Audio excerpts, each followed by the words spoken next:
Welcome to the Titan Up podcast, your unofficial Tennessee Titans podcast. In this episode, I will be recapping day 2 and 3 of the NFL draft for the Tennessee Titans and saying some notable undrafted free agents we have signed. Let's get to it.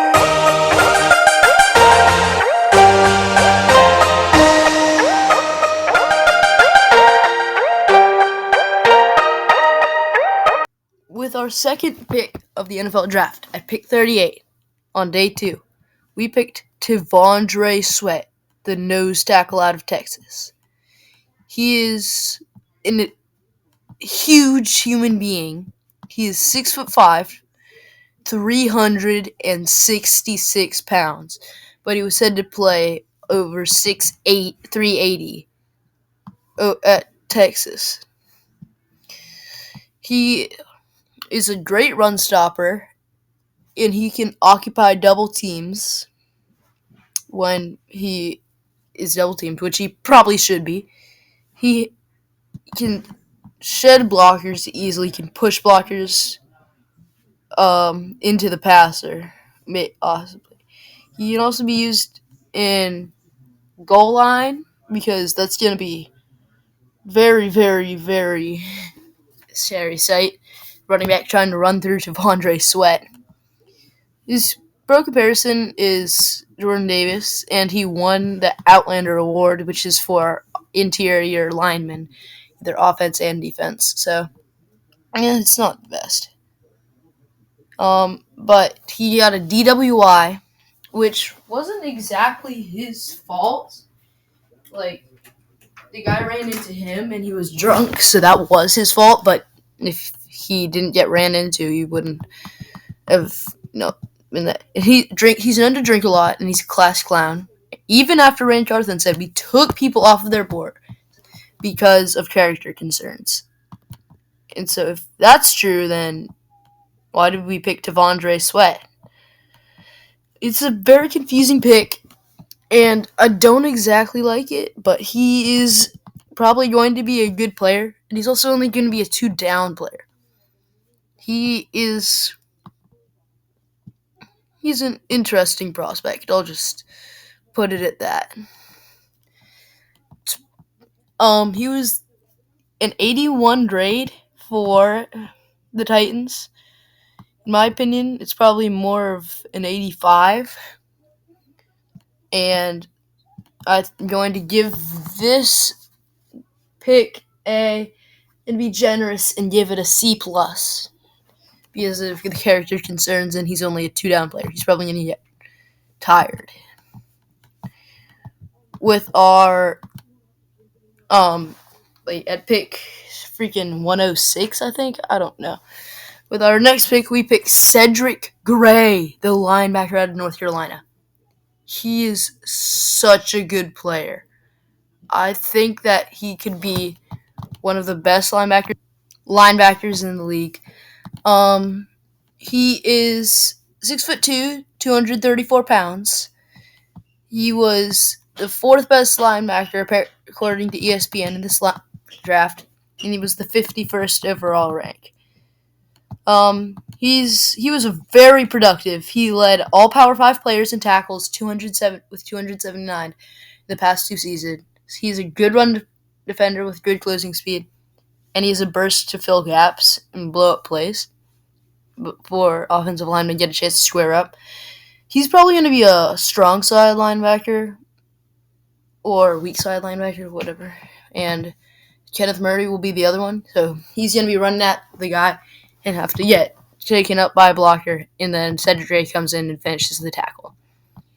He's good in the zone, too. He reads the quarterback in underneath zone, and it's competitive when he's playing man and shows above-average ball skills.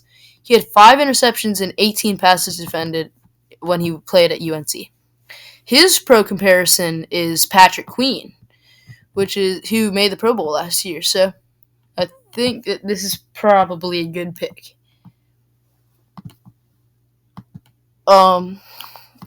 With the next pick, we picked Jarvis Brownlee Jr., the cornerback out of Louisville. He's 5'10", 194. Not the biggest guy, but he plays big. He's physical and he's a tough press/zone order. And someone that he reminds people of is L'Jarius Sneed. L'Jarius Sneed was a fourth round pick. He's a fifth round pick. L'Jarius Sneed, he was said to be like a possible slot or safety. This guy's a slot, Jarvis Brownlee Jr. He is the 20th best corner apparent, according to ESPN, the 143rd overall player, and gave it a 62 grade. Oh shoot, I forgot to give Cedric Gray a grade. He fell to us, and I think that he deserves an 83 grade, which is good. And he's great positional value. I give the grade an A because I think that was great positional value. I give this so Jarvis Brownlee Jr. He isn't the best. He doesn't have the best hands, but he can read the QB. He looks good in zone. He picked off 6 passes at Louisville. He's very physical and competitive at the catch point, which can also lead to turnovers, which no one ever wants turnovers. He's also an effective tackler. He's aggressive in run support and limits production at the catch. So I'm going to give this, he's going to probably be a B. Yeah, a B for me. With our next pick, we picked Jaquan Jackson out of Tulane. He's 5'9", he's 188. Not big guy at all. ESPN hates him, giving him the 36th best wide receiver and the 293rd overall player. They only gave him a 36th grade. He's undersized, but has burst and footstep, develop into a route runner. You can quickly separate. He's very good with the ball, and he's a great possession receiver. He's a run after catch threat, an average 9.7 yards per carry at Tulane. He's a dangerous punt returner as well. He's explosive and can make the first defender miss, and is fast enough to make the occasional play downfield from ESPN. So I think he is much better than the 36th grade. I'm going to give him a 69 grade. Nice. So ESPN may hate him, but I don't. He's a great punt returner. Oh, and I forgot about this. He was with Tajay Spears when he was drafted. Tajay Spears is one of his best friends, so now they're on the same team. So Tyler Rowland made a joke on his Locked On Titans podcast. Shout out, love it, senpai. I said that last video a lot too. Grant Carthon likes Tajay Spears so much that he drafted his best friend. So great. With our next pick in the 7th round, we picked James Williams, the safety out of Miami. He's huge for a safety. He's probably going to switch to middle linebacker in the pro level. He's 6'4", 231 pounds for a safety, which is crazy. He's from the U. He's released some really good safeties, such as Ed Reed. I'm pretty sure. He's the 16th best safety, apparently, at ESPN, and 209th overall rank. He was 50 grade. He's a big safety and a tone setter who plays with edge and provides physical presence over the middle.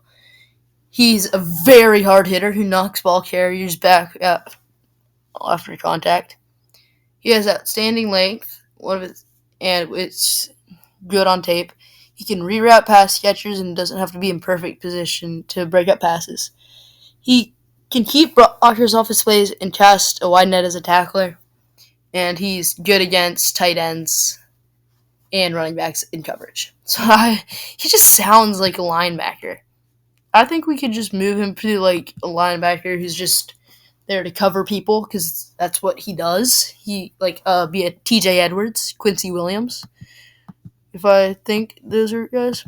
So I give this grade. It's a pretty. This is an athletic dart throw, big hitter, possibly changing him to linebacker, that kind of stuff. Um, so I'm gonna give him. He's a 50 grade, and he deserves that. Um, uh, I'm gonna give him. Let's just give him good old B minus. I would never take that because I am a good student, but oh well. And on to our last pick, Jalen Harrell out of Michigan. He's an edge. He's lengthy. He's 6'4", 250. He's the 22nd best edge and 200th overall ranked to ESPN. He's a 52 grade. I'm probably going to keep him there. He's a good wrap-up tackler, and he's a good run defender. He chases pretty well, and he can play edge and play off the line. He reads the QB well when he drops into coverage, and he's just pretty much an athletic dart throw with this pick. I want to keep him at a 52 grade because people at ESPN are much smarter than I am. And I'm going to give him I'm just going to give him a B because of the place he was taken. So that's it for that.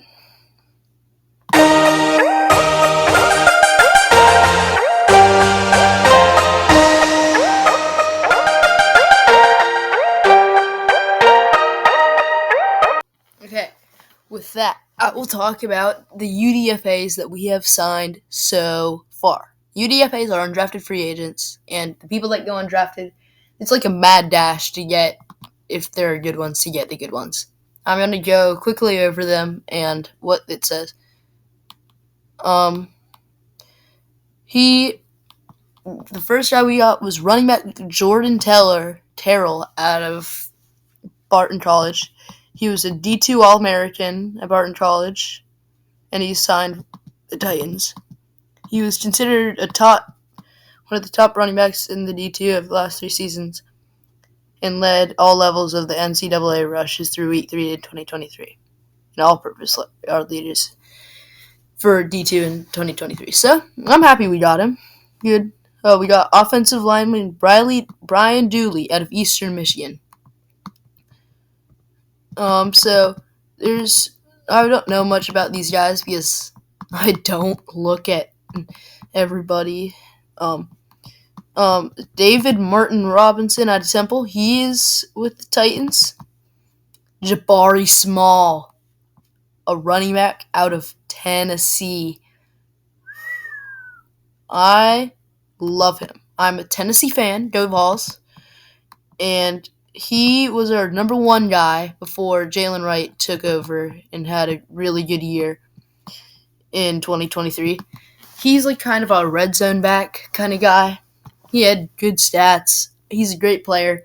I love him, Jabari Small. He had a player in the NFL. Jalen Wright was picked in the 5th round by the Miami Dolphins. Jalen Wright is a very fast, explosive, lightning guy. Of course, he goes to the Dolphins. Mike Daniels just building himself a squad. Love that guy. The Dolphins are probably my second favorite team, possibly. Dolphins and the Ravens. I love those guys. So, Jabari Small out of Tennessee is a Titan. Cole Spencer out of Texas Tech is on the Titans. Bill Callahan loves him, apparently. That's great. So, we also got a guy named Khalid Duke out of Kansas State. Don't know anything about him. Keaton Ellis out of Penn State. I have no idea about him either. We got a kicker, Braden Narvinson out of NC State. And then tight end, Gabe Judy Lawley. What? I watched the Vols, and what position does he play? Yeah, I thought so. It lists him as a tight end. Did they switch him to a tight end? He played cornerback at Tennessee. I don't know much about him. I didn't I didn't watch all the Tennessee games. My dad's a huge Tennessee fan, so I watched some. But he says he's listed as a tight end here. It might just be a typo, but maybe we just thought he could be a good tight end. Well, next one we got Xzauvea Gadlin out of Liberty. Liberty, I love Liberty. They're in Tennessee. They're in Virginia. That's where I live. So I'm not like a huge fan, but whatever. An offensive line is offensive. You got defensive tackle Isaiah Iton, Rutgers. Who knows? Maybe he could be the next Tier Tart. No, don't know much about him. Steven Stillonis out of Iowa. He's with Titans now. Rod Gaddison out of Western Carolina. Robert Javier out of Towson. Dylan Johnson out of Washington. He is a good player.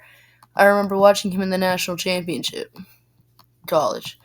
So those are all the guys that I have for you. And that's another episode of the Tighten Up podcast.